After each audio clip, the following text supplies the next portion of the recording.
राजस्थान की धरती से वीरता के लिए ही नहीं, बल्कि अपने बड़े दिल और भाईचारे के लिए भी जानी जाती है।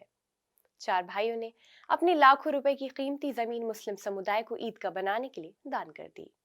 आदाब, मैं हूँ आपके साथ अमीना माजिद और आप देख रहे हैं वासु वॉइस। राजस्थान के चार हिंदू भाइयों ने कम्युनल हार्मनी की एक बेमिसाल मिसाल पेश की है। ईदगाह के लिए उन्होंने अपनी लाखों की कीमती जमीन मुस्लिम समुदाय को दान कर दी है। यहाँ रहने वाले मुस्लिम परिवार लंबे वक्त से एक बड़ी मुश्किल का सामना कर रहे थे।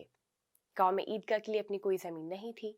इस वजह से ईद और बकरीद जैसे बड़े त्योहारों पर नमाज पढ़ने के लिए जगह कम पड़ जाती थी। लोग एक छोटी सी मस्जिद में सिमट कर इबादत करने को मजबूर थे।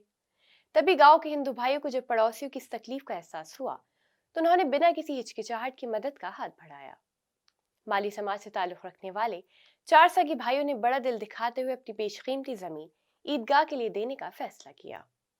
जमीन की कीमत बाजार में लाखों रुपए है, लेकिन इन भाइयों के लिए आपसी मोहब्बत की कीमत उस जमीन से कहीं ज्यादा है।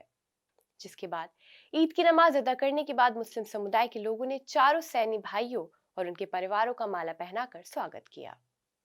दिलचस्प बात यह है कि शेखावटी क्षेत्र में जमीन दान करने की परंपरा काफी पुरानी है। इतिहास गवाह है कि इसी शेखावटी के फतेहपुर और बेसवा गांव में मुस्लिम समुदाय के लोगों ने सरकारी स्कूल और अस्पतालों के लिए अपनी कीमती जमीनें दान की थीं। आज वहां शानदार गर्ल्स कॉलेज और हॉस्पिटल चल रहे हैं, जिससे हर जाति और धर्म की बेटियां शिक्षा पा रही हैं। वहीं एक गांव में एक मुस्लिम शख्स द्वारा माताजी का मंदिर बनवाया गया था, और जो इसी साझा संस्कृति का हिस्सा है। आज जब सोशल मीडिया पर नफरत भरी बातें तेजी से फैलती हैं, तब इन जैसे लोग असल भारत का चेहरा बनकर उभरते हैं।